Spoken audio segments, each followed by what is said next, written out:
Bueno, entonces, como les decía, sí, el tema de esta clase va a ser el de la distribución del ingreso. O sea, hablando en criollo, podríamos decir cómo se reparte la torta, ¿no?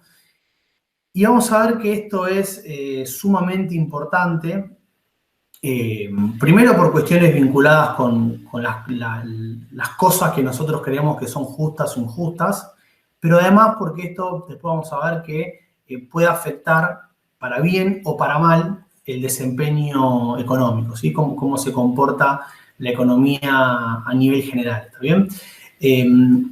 Así que bueno, primero que nada, discutir un poco algunas cuestiones generales del tema y después nos metemos un poco más con las cuestiones más particulares y los datos, ¿sí? Primero que nada, digamos, lo importante acá es que nosotros por lo general asociamos esto con movilidad social, ¿sí? O sea, vamos a ver que son dos cuestiones distintas, pero primero quiero explicar un poquito los conceptos para que se entienda. ¿Qué es la movilidad social? Bueno, básicamente es tratar de entender y de medir el progreso que tienen las personas, ¿no? Es decir, si ascienden o no en la escalera de los ingresos, digamos, si adquieren mejores niveles educativos.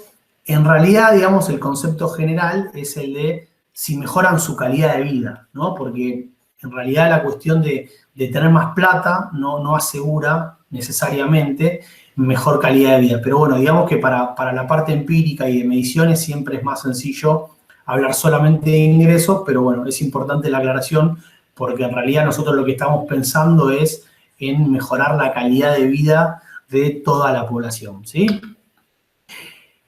Entonces, cuando hablamos de esta movilidad, tenemos que hacer una distinción, o digamos, podemos medir la movilidad de dos maneras distintas. Una es la que se conoce como movilidad intergeneracional. ¿Qué significa esto?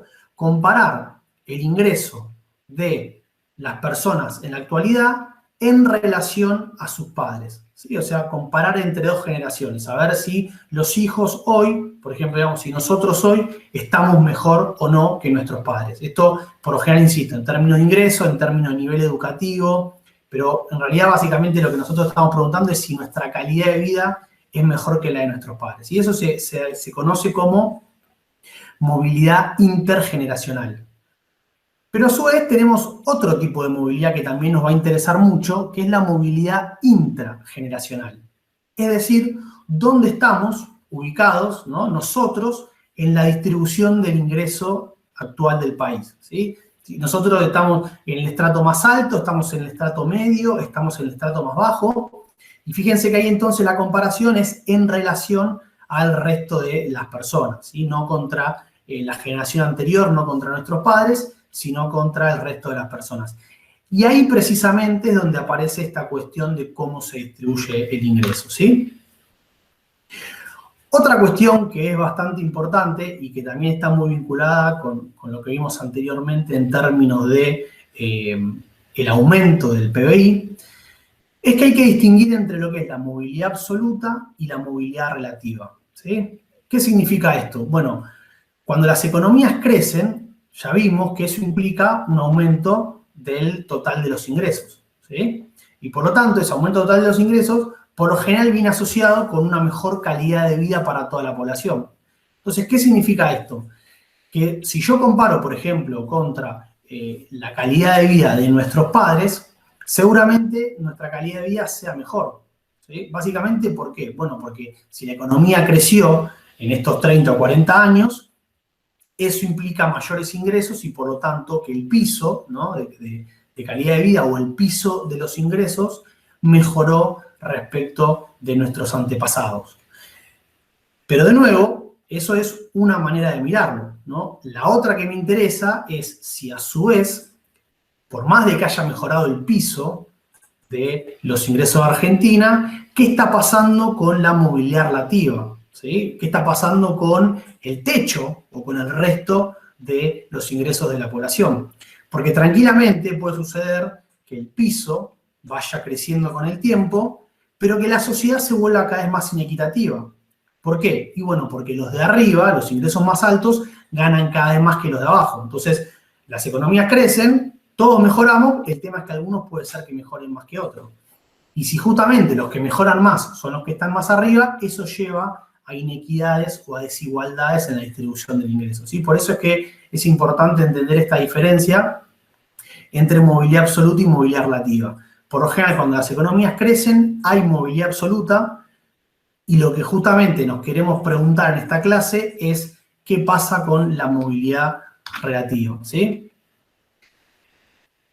¿Cuál es, digamos, el tema? Es que también hay una cuestión acá que aplica fundamentalmente para Argentina y en particular para lo que viene pasando en los últimos 10 años, ¿sí? En Argentina la economía está estancada, es decir, que el tamaño de la torta de Argentina es el mismo prácticamente que hace 10 años. Entonces, ahí tenemos un problema. ¿Por qué? Porque sí o sí, cuando la torta no aumenta, sí o sí, para mejorar el ingreso de una persona, por ejemplo, del que está más abajo, sí o sí tengo que sacarle al que está más arriba, ¿sí? Entonces, ahí es cuando afloran las tensiones, ¿no? Esto claramente lo podemos ver hoy en día, donde con la pandemia, digamos, no solo está estancado el PBI, sino que se está achicando la torta. Y bueno, justamente cuando se achica la torta, la discusión ya pasa a ser no cómo se distribuyen los beneficios de la economía, sino quién pierde menos. Porque si está achicando la torta, perdemos todos. Entonces la pregunta es, ¿a quién compensamos y de dónde sacamos, digamos, el dinero para justamente financiar esa compensación, ¿sí?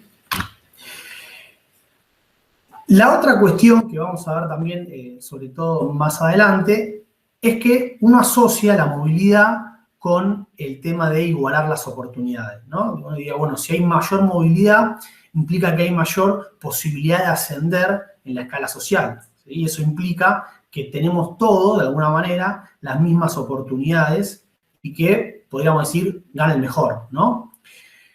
Entonces, después vamos a ver que esta cuestión es bastante importante y que entonces hay que ver qué pasa con las oportunidades, si son o no iguales para todos.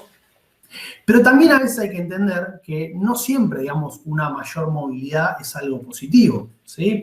Si nosotros somos personas que nos gusta la estabilidad, bueno, la movilidad no es algo del todo bueno, ¿no? Porque, digamos, la movilidad implica no solo poder ir para arriba, sino también ir para abajo.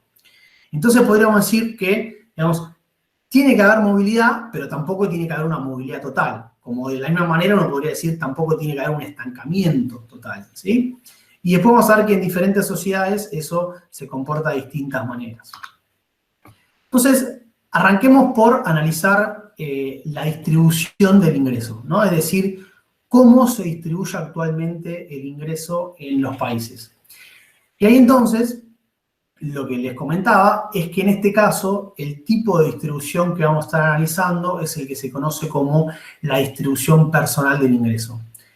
¿Qué significa esto? Bueno, básicamente lo que a mí me interesa hacer es agarrar a todas las personas de una economía y ver la relación que existe entre esos ingresos, ¿sí? ¿Cómo calculamos esto? Bueno, imagínense que los puntos que tenemos ahí son justamente todas las personas de esta economía. Cada una de esas personas tiene un sueldo, ¿sí? Gana una determinada cantidad de plata. Acá lo hice en términos mensuales para que, digamos, quede claro y más sencillo el ejemplo. Entonces, vemos que cada persona tiene su sueldo, ¿sí? Entonces, ¿qué hacemos con eso? Bueno, lo que tenemos que hacer con eso es agarrar a las personas y ordenarlas digamos, de menor a mayor, ¿sí? Imagínense, acá justamente lo que tenemos es que yo agarro y digo, bueno, a ver, ¿cuántas personas ganan menos de 5.000? ¿Cuántas personas ganan entre 5.000 y 10.000? Y así, ¿no? Sucesivamente, hasta llegar al último, que sería, bueno, a ver, ¿cuántas personas ganan más de 250.000? ¿Está bien? Si se fijan, acá lo que tengo es una distribución en términos de la frecuencia. Es decir, lo que estoy viendo es qué porcentaje de la población está ubicada en cada uno de estos niveles de ingreso. ¿Está bien? Y lo que ven acá es un comportamiento típico de una sociedad en la actualidad, ¿sí? ¿Por qué? Porque tenemos mucha gente en los estratos, digamos, más bajos. Fíjense que ahí me estaría marcando dónde está el ingreso promedio de esta economía. Y como vemos que hay barritas más altas a la izquierda, eso me estaría diciendo que la mayor parte de la población se concentra en los ingresos medios bajos, ¿sí? Y que a medida que van aumentando los ingresos, cada vez tenemos una menor cantidad de personas, salvo en los ingresos más altos, ¿no? Ahí tenemos a los famosos multimillonarios, ¿no? A nivel mundial se habla también de los súper ricos, que justamente el tema es que hay una pequeña, pero fíjense importante, cantidad de personas que gana niveles, podríamos decir, estratosféricos en relación a los que gana el resto de la población, ¿sí?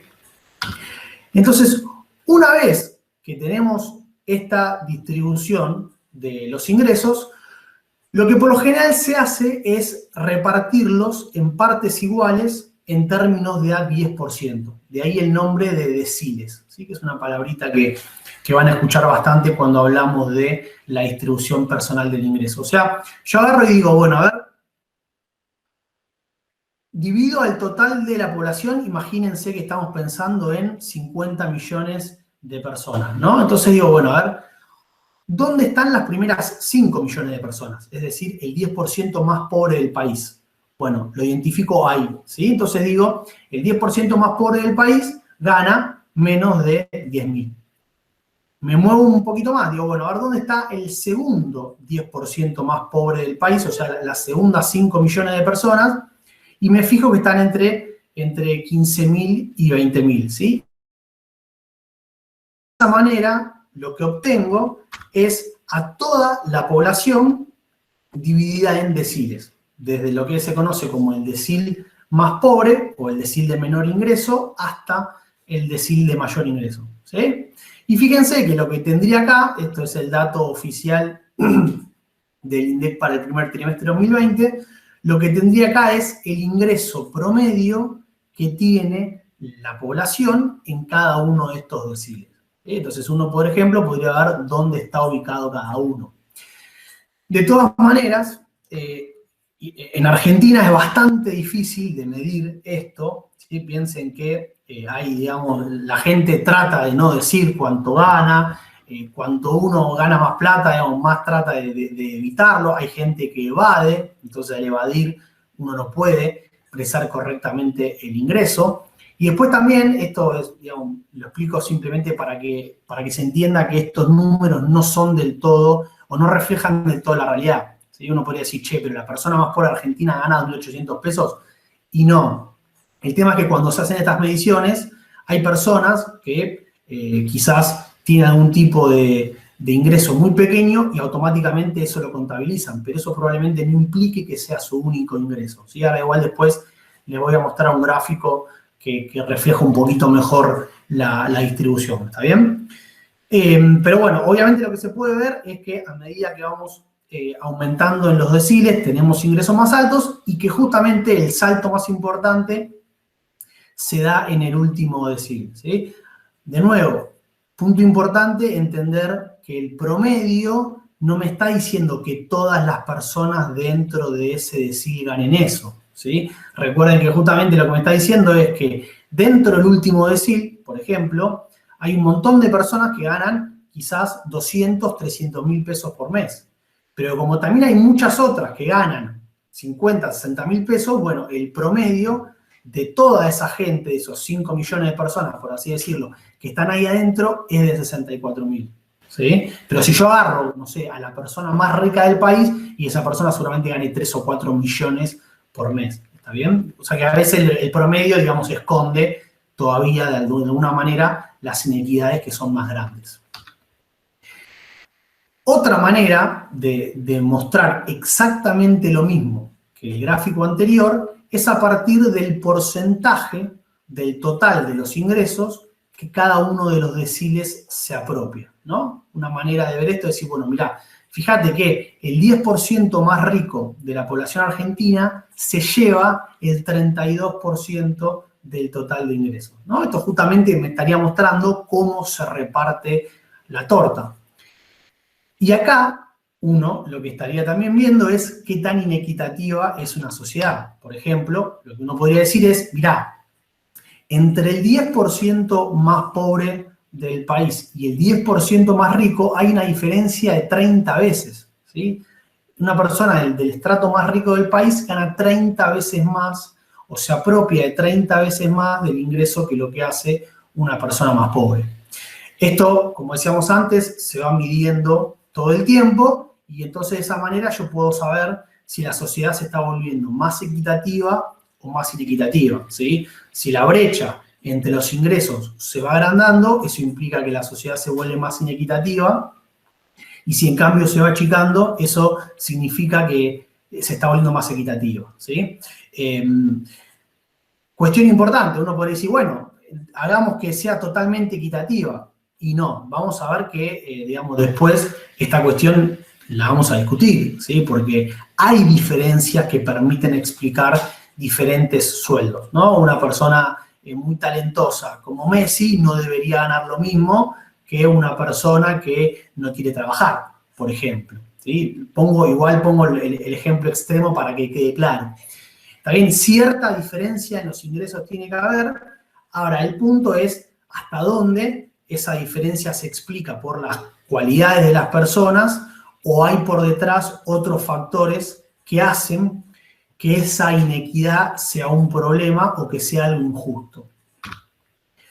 Bueno, acá como les decía, un gráfico un poquito más acercado de la pirámide poblacional de la pirámide de los ingresos de Argentina. Si bien es para 2018, me muestra un poquito mejor, ¿no? Dónde estaría cada uno. Fíjense que al repartir esto en 5 estratos, clase baja superior, clase media baja, clase media alta y clase alta, ahí tendríamos más o menos distribuido, ¿no? El ingreso total de los hogares, que esto por lo general se mide a partir del ingreso de un hogar, o sea que hay más de una persona que gana plata, y lo que sería, por otro lado, el ingreso promedio, ¿sí? De nuevo, de ese hogar. O sea que si en ese hogar hay 3 o 4 personas, hay que tener en cuenta que no estamos hablando del sueldo personal de cada uno, sino el del total del hogar, ¿sí?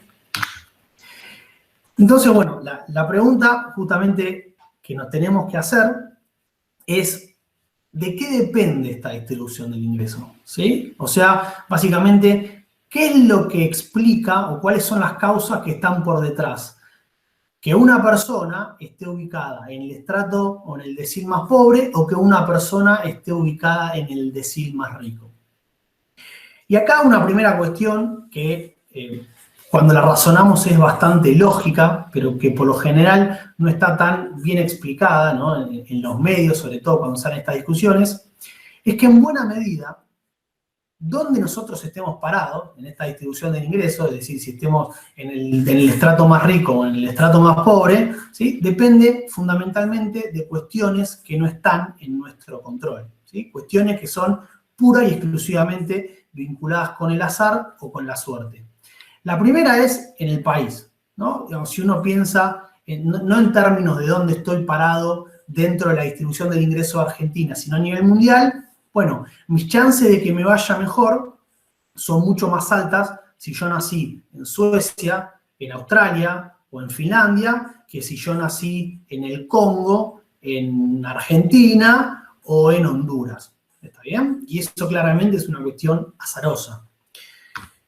Con esa misma lógica, y ya pensando no a nivel mundial, sino, por ejemplo, dentro de la distribución del ingreso de la economía argentina, bueno, vamos a ver que la principal causa que determina dónde estoy yo parado es dónde nací.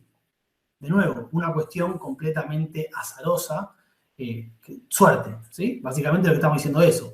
Y después vamos a desarrollarlo un poquito más, pero bueno, tiene muchísima lógica, ¿no? Si una persona nace en un hogar de ingresos bajos, eso va a generar un montón de dificultades a la persona, un montón de obstáculos que probablemente hagan que en su desempeño y su transcurso laboral termine ganando un sueldo similar al de sus padres, ¿sí?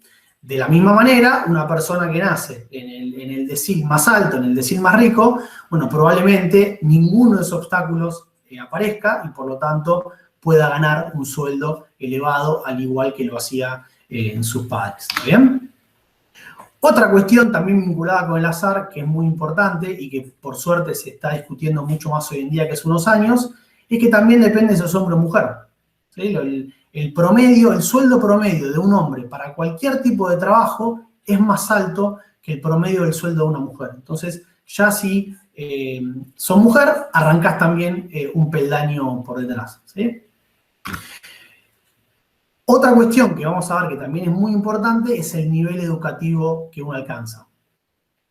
Y también vamos a ver que en buena medida este nivel educativo es parte de las cuestiones anteriores. O sea, no tanto si soy hombre o mujer, porque ahí no van a haber tantas diferencias, pero sí en el digamos, dónde nací. Si nací en un decil bastante bajo, mis chances de adquirir un nivel elevado educativo van a ser bastante bajas, ¿sí?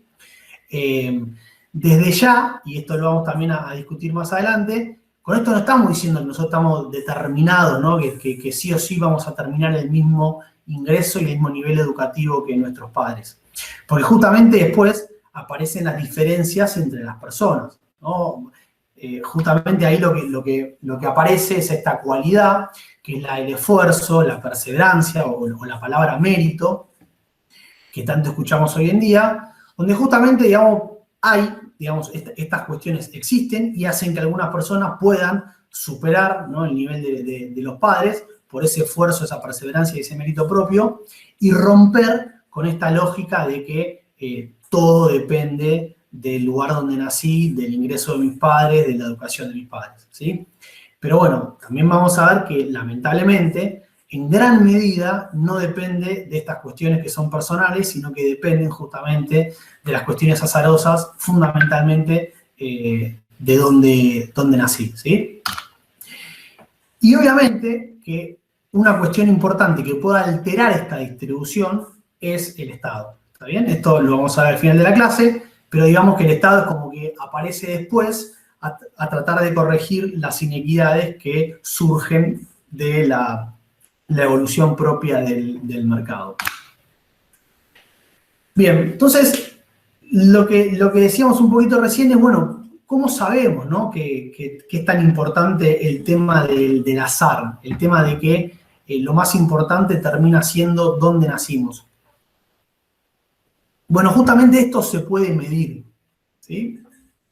Hay una cuestión que se llama la persistencia intergeneracional, que justamente lo que hace es agarrar el ingreso de nuestros padres y compararlo con el ingreso de nosotros, digamos, los hijos, ¿no?, por así decirlo. Entonces, de esa manera yo puedo medir qué tan vinculado está el ingreso de nuestros padres y cómo eso nos afecta a nosotros, ¿sí? Si, por ejemplo, vemos que la persistencia intergeneracional es del 0%, eso implicaría que nuestros ingresos están completamente desconectados del ingreso de nuestros padres y, por lo tanto, digamos, esto claramente es un extremo, la movilidad sería total. O sea, nuestro ingreso actual no dependería absolutamente nada en dónde nací, sino que depende totalmente de mis capacidades y mis cualidades personales, ¿sí? En cambio, si la persistencia intergeneracional fuese del 100%, eso implicaría que está totalmente determinada por dónde nací. Y por lo tanto, por más que yo trate de forzarme, perseverar, lo que sea, voy a ganar exactamente el mismo ingreso que ganaban mis padres, ¿sí? La OECD, que es uno de los principales organismos a nivel mundial y que tiene un montón de países, la gran mayoría desarrollados, pero que justamente son los que tienen mejores estadísticas para medir esto, en un trabajo reciente, lo que encuentra es que en promedio, para los 24 países que son miembros, la persistencia intergeneracional es del 40%, ¿sí? Y digamos, va del 20 al 70%, hay países donde hay mucha persistencia y otros países donde hay muy baja persistencia, ¿sí? Pero en promedio, y para que ahora se entienda lo que apuntamos, es el 40%.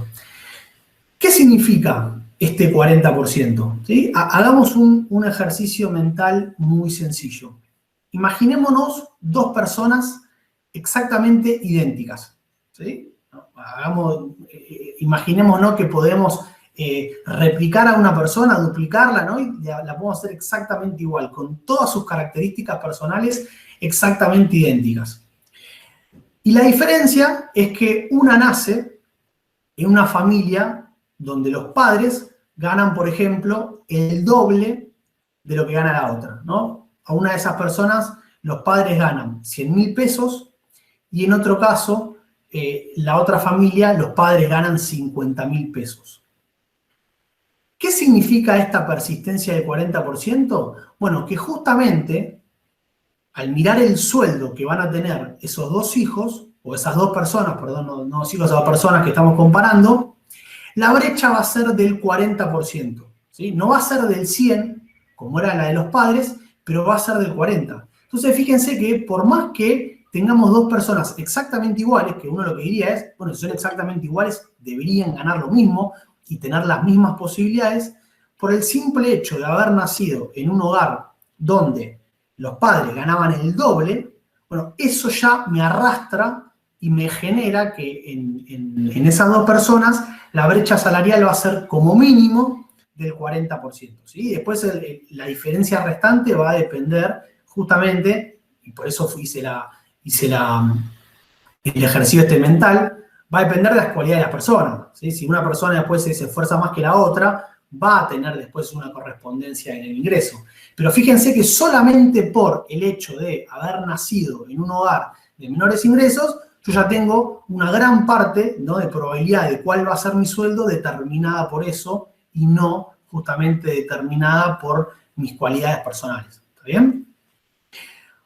Otro punto importante con esto es que estamos comparando los ingresos. ¿Está bien? Pero no estamos acá incorporando la riqueza.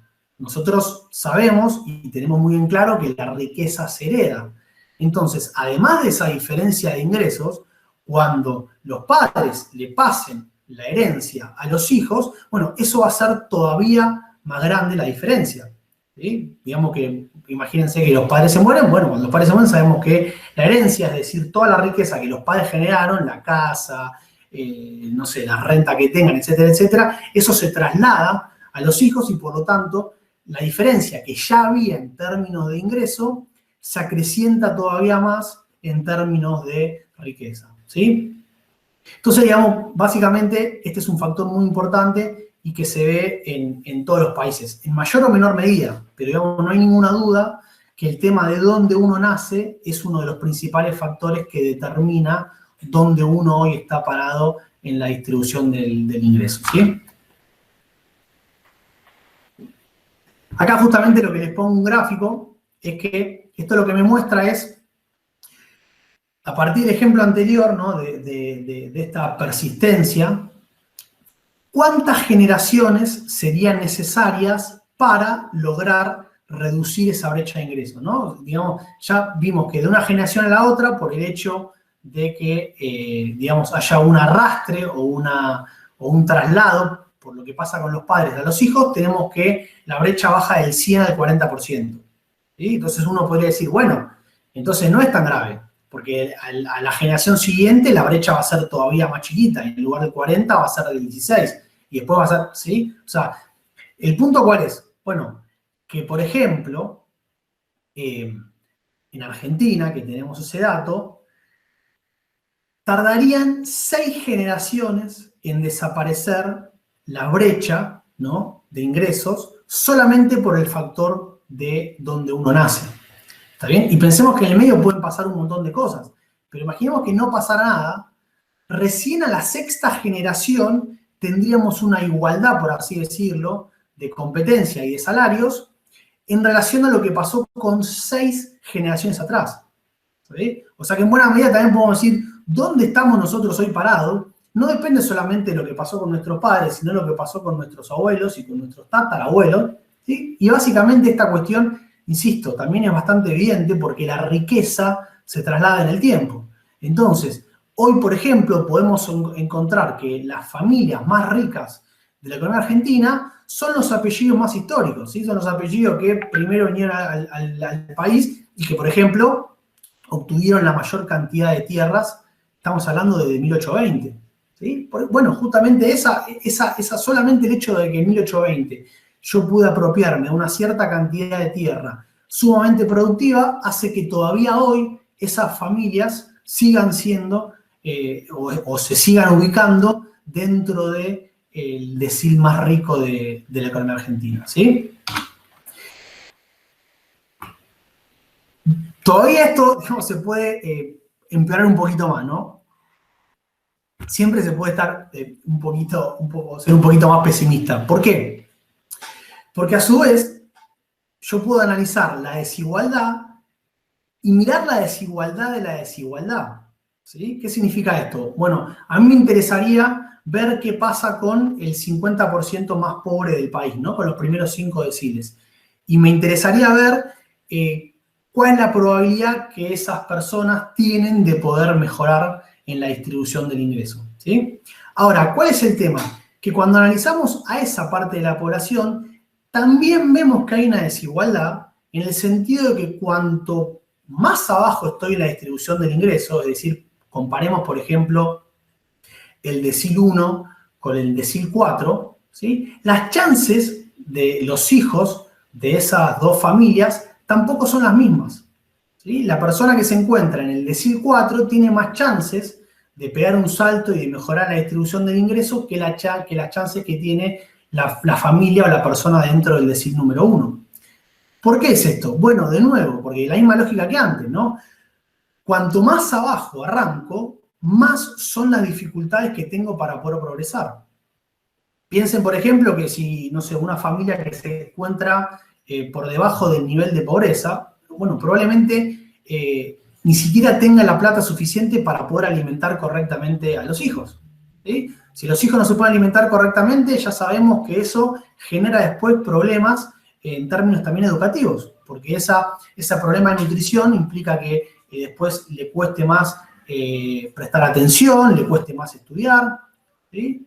Y eso es simplemente, digamos, el caso extremo. Después también esa familia no va a tener seguramente la plata para poder sostener a los hijos para que vayan a la secundaria o ni hablar de la universidad, ¿sí? Porque seguramente ni siquiera van a tener la secundaria y ya van a necesitar la ayuda de los hijos para que trabajen. Entonces los chicos no van a terminar el secundario, van a tener que salir a laburar, ¿sí? Entonces ya está, esa familia, no, esos hijos no terminan el secundario y por lo tanto vamos a ver que eso después se correlaciona con el nivel de ingreso que termina teniendo esa persona, ¿sí? Entonces, cuanto más abajo arrancamos, más difícil es de mejorar, ¿sí?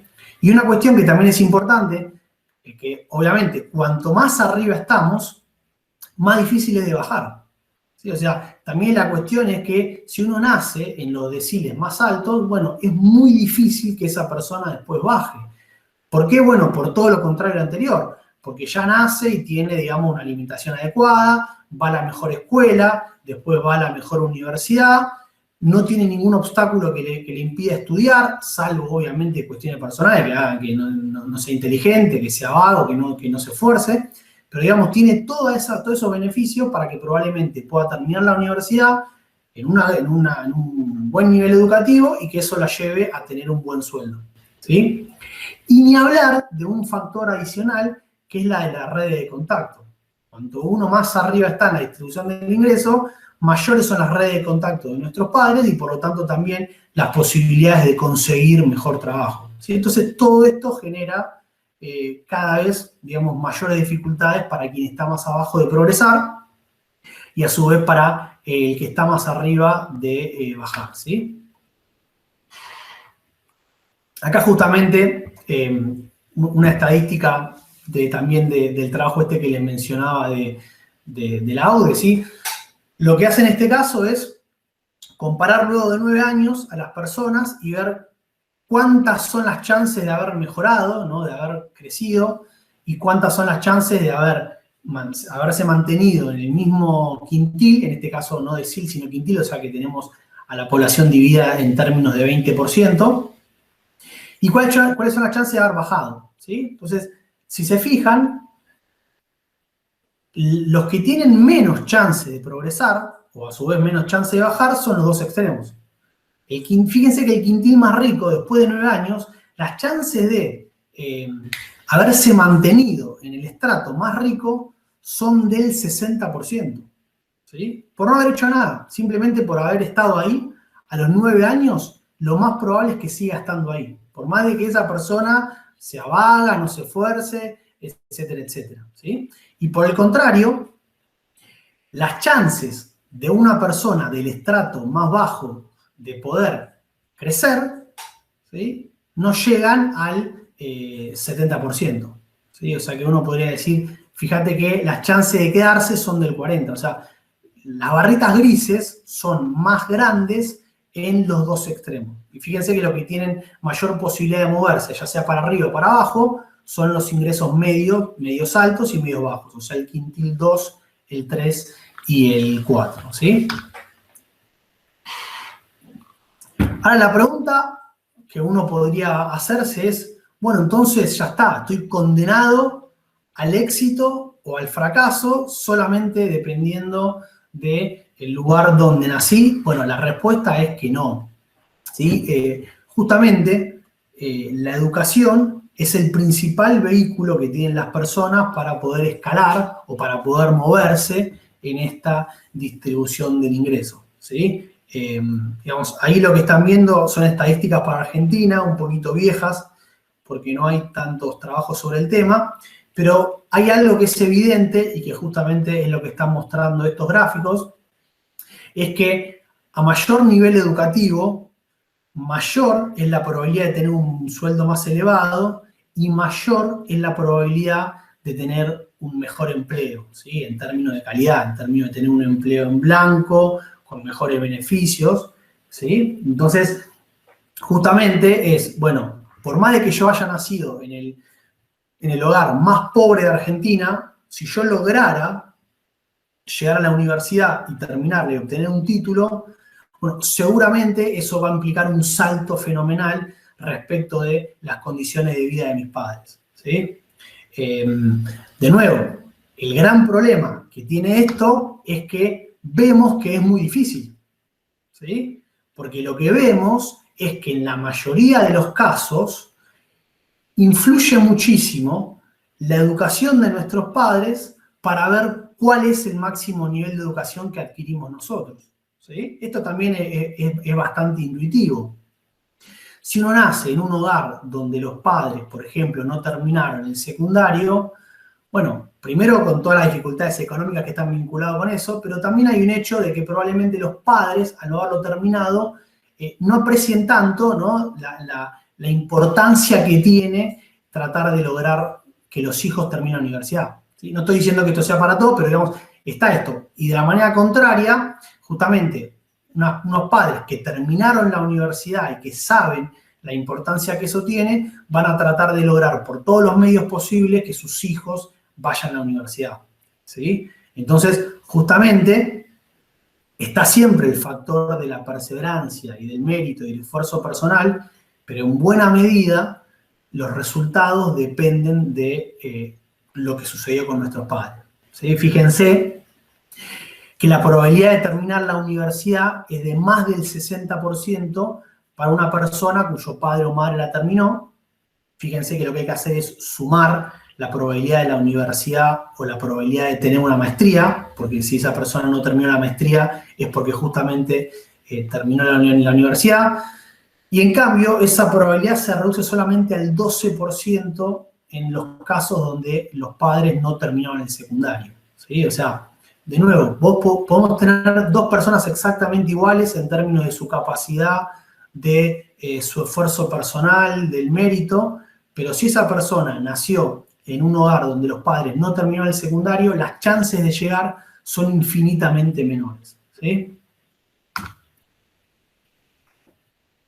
Entonces, con todo esto que charlamos, se hace bastante evidente que el resultado de la distribución del ingreso actual, ¿no? Nosotros estamos analizando, por ejemplo, la distribución del ingreso argentina y queremos ver, bueno, ¿es muy inequitativa? ¿No lo es? ¿Sí? ¿Y de qué depende que sea así? Bueno, como vemos, en gran medida eso depende de lo que haya pasado en el pasado, ¿sí? Digamos, la distribución actual es justamente un reflejo de lo que pasó con nuestros padres, de lo que pasó con nuestros abuelos.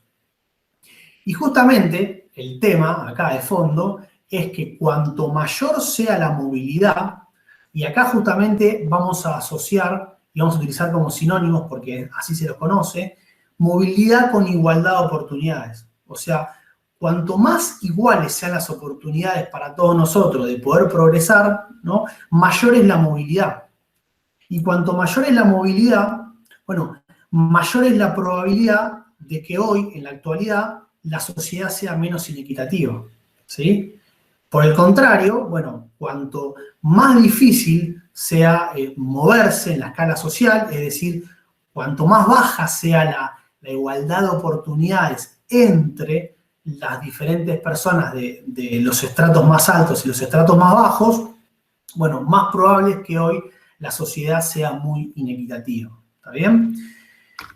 Esto empíricamente se conoce como la curva de Gatsby. Gatsby porque fue la persona que lo identificó, ¿no? Pero a nivel mundial, lo que justamente esto me está mostrando es que hay una relación entre la inequidad actual, que esa inequidad se mide a través del coeficiente de Gini. Cuanto más alto el coeficiente de Gini, más inequitativa es la sociedad, o sea, cuanto más a la derecha, más inequitativa. Y lo otro es la movilidad intergeneracional, ¿sí? Que es justamente lo que podemos asociar con igualdad de oportunidades. Entonces, lo que este gráfico me está mostrando es que cuanto mayor es la movilidad intergeneracional, es decir, cuanto mayor es la igualdad de oportunidades para que todas las personas compitan, ¿no? En igualdad de condiciones, menor es la inequidad de las sociedades. ¿Está bien? Por ejemplo, ahí tenemos Argentina, podríamos decir Argentina, comparado con los países subdesarrollados y en particular con los países latinoamericanos, es un país bastante equitativo, ¿sí? Con cierta movilidad social, y eso justamente hace que esté por encima de los países como Chile, Colombia, Brasil. Pero, al compararnos con los países desarrollados, lo que todavía estamos muy lejos, ¿sí? Que digamos, los países desarrollados tienen mayor movilidad, una mayor igualdad en términos de oportunidades y por lo tanto son sociedades más equitativas. ¿Está bien? Entonces, la última pregunta que nos queda por responder es ¿cómo hacemos para modificar esto? ¿No? Si nosotros vemos que la sociedad es muy inequitativa, ¿qué podemos hacer para mejorar esto? Bueno, obviamente que desde el punto de vista personal, ya lo vimos recién, ¿no? Las capacidades individuales son las que permiten que una persona pueda progresar. Pero justamente el gran problema es que en muchos casos, por más que una persona se esfuerce, sea inteligente, perseverante, etcétera, etcétera, aún así vería que no llega, ¿sí? O que llega mucho menos que otra persona que no sea tan inteligente, que no sea tan dedicada, que no se esfuerce tanto, que por el simple hecho de haber nacido en un decil más alto, va a tener en su vida un ingreso más elevado que el mío, ¿sí? Entonces, ahí justamente donde aparece el rol del Estado, que es la principal figura que tiene la capacidad para alterar esta distribución del ingreso, ¿sí? ¿Cómo hace esto? Bueno, primero que nada, o sea, porque ahora vamos a desglosar como hicimos al principio, entre inequidad absoluta e inequidad relativa. Bueno, primero que nada lo que tiene que hacer es elevar el piso de los ingresos. ¿Está bien? O sea, cuando nosotros hablamos de igualar oportunidades, siempre lo que decimos es igualar hacia arriba. Es decir, hay ciertas condiciones mínimas que son justamente las que vimos recién, que son las que digamos, podemos pensarlo como obstáculos, que son las que el Estado tiene que sacar de encima a las personas de menores ingresos. Y para eso lo que tiene que hacer es elevar ese piso de ingreso, elevar ese piso de, digamos, condiciones mínimas de vida para asegurar una igualdad de oportunidades, ¿no? Y que todas las personas dentro de una economía puedan competir con esa igualdad.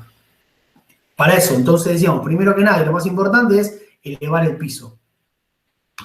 Ahora, a su vez, si el Estado observa que hay mucha inequidad, es decir, que por más que el piso sea elevado, los de arriba ganan cada vez más, bueno, la otra cuestión que también el Estado puede hacer es achatar la pirámide, ¿sí? Justamente hacer la sociedad más equitativa.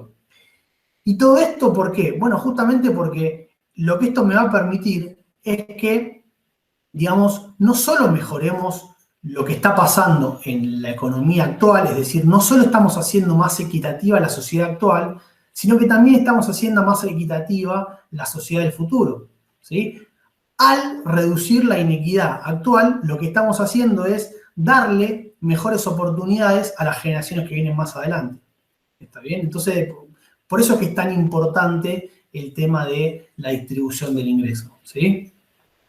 Y justamente, bueno, ¿cómo logra esto? Bueno, esto después, en la segunda parte de la materia, lo vamos a retomar, pero básicamente el punto es a través del gasto focalizado, es decir, a través del gasto público, elaborando partidas que sean específicas para tratar de derribar estos obstáculos, ¿sí? Si uno ve que, por ejemplo, una buena parte de la población, de la población más pobre, directamente no manda a los hijos a la escuela porque no tienen la plata suficiente para alimentarlos y para mantenerlos, bueno, ahí, por ejemplo, hacemos una política de ese estilo, ¿sí? La famosa asignación universal por hijo es precisamente esto, es dar un estipendio, ¿no? Una prestación de dinero a cambio de que manden a los hijos a la escuela y de que también los vacunen, porque la cuestión sanitaria también es sumamente importante. Si, por ejemplo, vemos que hay muchos chicos que no pueden acceder a la universidad por cuestiones de dinero, bueno, otorgar becas, ¿sí? Como por ejemplo son las becas Progresar. La idea de que el Estado le pague o le dé un estipendio a una persona por terminar la universidad, ¿sí? Y sabemos que eso después va a tener el impacto en el ingreso futuro de esa persona, ¿sí? Y obviamente también cuestiones con infraestructura, que toda la sociedad tenga condiciones mínimas, ¿no? De infraestructura habitacional, sanitaria, cloacas, etcétera, etcétera. Todas esas cuestiones lo que hacen por lo general es elevar el piso de los ingresos, ¿sí? Ahora bien, ¿qué pasa? Sobre todo cuando los países no crecen, ¿no? Y cuando la torta no se agranda, eso hay que financiarlo de alguna manera. Y ese financiamiento implica que hay que sacar la plata de algún lado. La manera correcta de hacerlo es justamente a través de lo que son los impuestos progresivos, es decir, impuestos que cobran una mayor cantidad de dinero a los deciles más altos, ¿sí? No sería lógico que yo tengo que ver cómo financio esto, lo financio con plata que le cobro a estas mismas personas, ¿no? Porque evidentemente lo que le estoy dando de un lado se lo estoy sacando del otro. Entonces, la manera de financiar esto es precisamente a través de impuestos progresivos, es decir, impuestos que tributen sobre los altos ingresos, sobre la riqueza, sobre los bienes personales, sobre la herencia, ¿no? También esto es una cuestión que se está volviendo a discutir hoy en día, que ya históricamente estaba el impuesto a la herencia y después sacó. La idea es que, bueno, cuando un padre o madre le pasa la herencia a su hijo, que eso tenga un impuesto y que obviamente después esa plata sea utilizada correctamente, ¿sí? Porque acá también está la cuestión de cómo se utiliza ese dinero. El punto es, cobremos impuestos más altos, que sean impuestos progresivos, pero que después esa plata efectivamente le llegue a los sectores más bajos y que se transforme, ¿sí? La capacidad y el ingreso de esas personas, no que quede en una nebulosa y que no sirva de nada, ¿sí? Porque después justamente también tenemos problemas vinculados con la evasión, ¿está bien? Ahora bien, en particular, y esto es una cuestión que a nosotros que estamos acá, o en realidad a ustedes que están acá en la universidad, es fundamental, es que el principal rol que tiene el Estado en términos de mejorar la movilidad y la igualdad de oportunidades es en el gasto en educación, ¿sí? Y ni hablar de que lo primero y principal es la de otorgar una educación pública y gratuita, ¿sí? Como vimos recién, la educación es justamente el vehículo que me permite progresar, ¿no? Es el principal elemento que me permite ascender para poder obtener mejores ingresos y una mejor calidad de empleo. Bueno, justamente para eso es fundamental que el Estado ofrezca educación gratuita y de calidad, ¿sí? Que las escuelas, que las secundarias, que las universidades que sean gratuitas y públicas sean de calidad. Porque, digamos, si bien es un beneficio que sean gratuitas, Si después hay mucha diferencia con la educación privada, bueno, eso sigue manteniendo la inequidad entre las personas que ganan más y entre las personas que ganan menos, ¿sí? Pero bueno, acá también, digamos, un gráfico que muestra eso, justamente, cuanto más alto es el gasto público en porcentaje del PBI destinado a la educación, mayor es la movilidad, ¿sí? O sea, mayor es la capacidad de las personas de superar a los padres en términos del nivel educativo máximo que alcanzan, ¿no? Entonces, digamos, todo esto que decíamos recién, pero fundamentalmente hay que gastar en educación, ¿no? Que es el principal vehículo que permite a las personas progresar y reducir la inequidad en los ingresos. ¿Está bien? Bien, pasemos a la otra medida que también es bastante utilizada para medir la distribución del ingreso. En este caso, el nombre ya nos da un indicio, ¿sí? La distribución funcional lo que va a buscar responder es cómo se distribuye el ingreso a partir de la función que cada uno cumple en la economía, ¿sí? Básicamente hablamos de los tres factores productivos: tierra, capital y trabajo, y cuánto de la distribución se apropia cada una de esas partes, ¿sí? Pero bueno, para hacer el ejercicio bien sencillo y además porque son los dos factores más relevantes, nuestro análisis va a estar enfocado fundamentalmente en pensar cómo se distribuye el ingreso solamente utilizando dos, ¿sí? Esas clases, o sea, asumiendo, digamos, que no tenemos terratenientes y que la renta, si quieren, la consideramos como parte del beneficio empresarial, ¿sí? Entonces, a partir de eso, lo que tenemos es que la distribución, es decir, la torta de ingresos que se genera en un año particular en la economía, se va a distribuir una parte a los trabajadores y otra parte a las empresas, ¿sí? Acá un punto que es importante destacar es que es otra manera de medir lo mismo, ¿sí? O sea, estamos midiendo la misma torta que antes, pero ahora en lugar de preguntarnos acerca de cómo se distribuye entre los individuos y dónde está cada uno parado en esa distribución, lo que nos vamos a preguntar es acerca de cómo se reparte, pero entre todos los trabajadores y todos los empresarios, ¿sí? Entonces, en este caso, lo que nos va, primero que nada, interesar analizar es cuánto se lleva cada una de esas partes, ¿sí? Y para eso, como ven acá, la cuenta que uno tiene que hacer es la de agarrar a todos los trabajadores de la economía, multiplicarlos por el salario promedio que cobran. De esa manera obtendríamos lo que se conoce como la masa salarial, ¿sí? Que es el monto total que se llevan los trabajadores, y eso dividirlo por el PBI para justamente obtener la proporción que se llevan los trabajadores, ¿sí? En el caso de las empresas es exactamente lo mismo, pero sería en función de la cantidad de empresarios y el beneficio que se llevan, ¿sí? Veamos un ejemplo para que esto se entienda mejor. Utilicemos números bien sencillos. Imaginemos que estamos analizando una economía que durante el año generó un PBI, es decir, un tamaño total de ingresos por 1.000 pesos, ¿sí?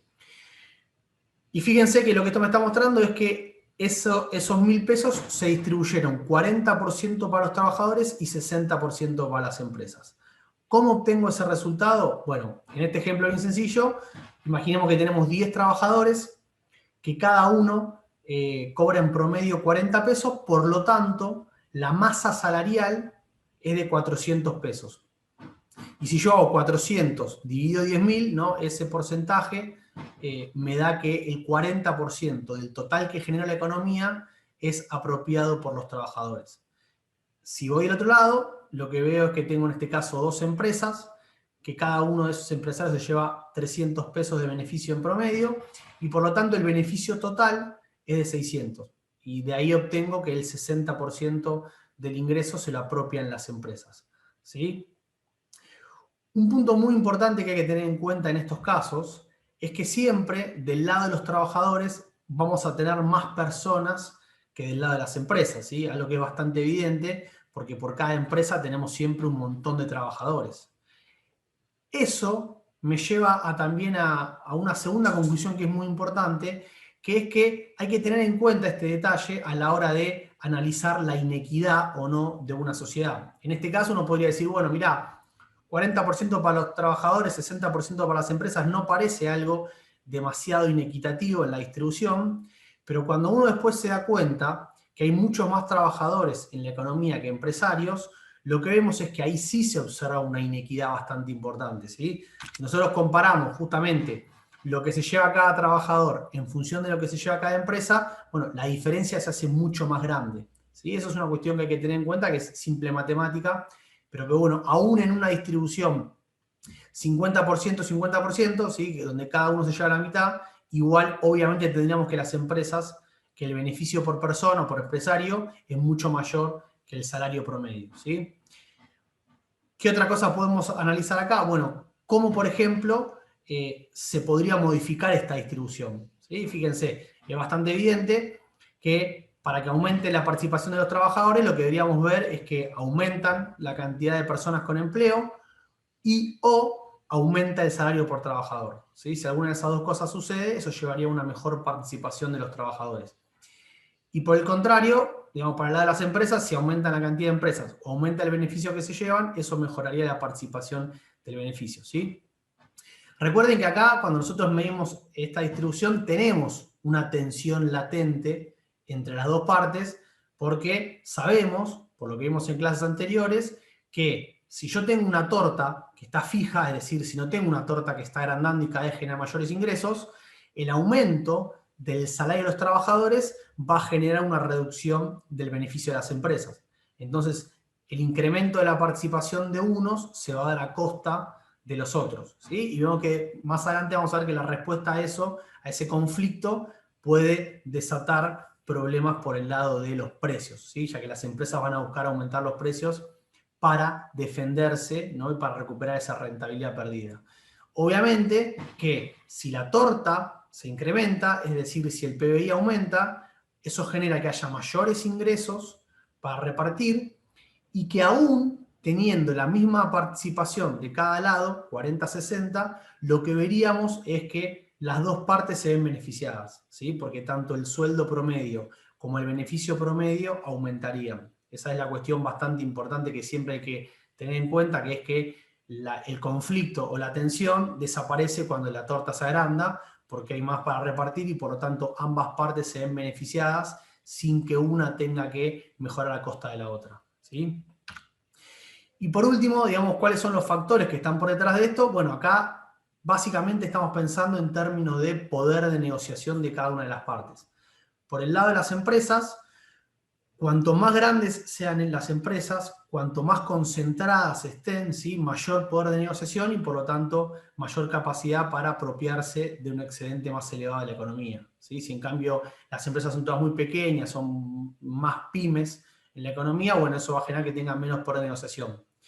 Y por el lado de los trabajadores, bueno, obviamente que la mayor sindicalización, el menor desempleo, ¿sí? Cuanto mayor es el desempleo, menor va a ser el poder de negociación de los trabajadores, porque está la amenaza latente de que pierdan el trabajo, ¿sí? Pero esas cuestiones están vinculadas con el poder de negociación de los trabajadores. Y obviamente, el otro elemento que es muy importante es el de digamos, la política fiscal, ¿sí? El Estado, interviniendo a través de impuestos o gastos, va a poder incidir y tratar de balancear si es que nota que la distribución del ingreso funcional está yendo por un lado o para el otro, ¿sí? O sea que la política fiscal también es el otro elemento, ¿sí? Bien.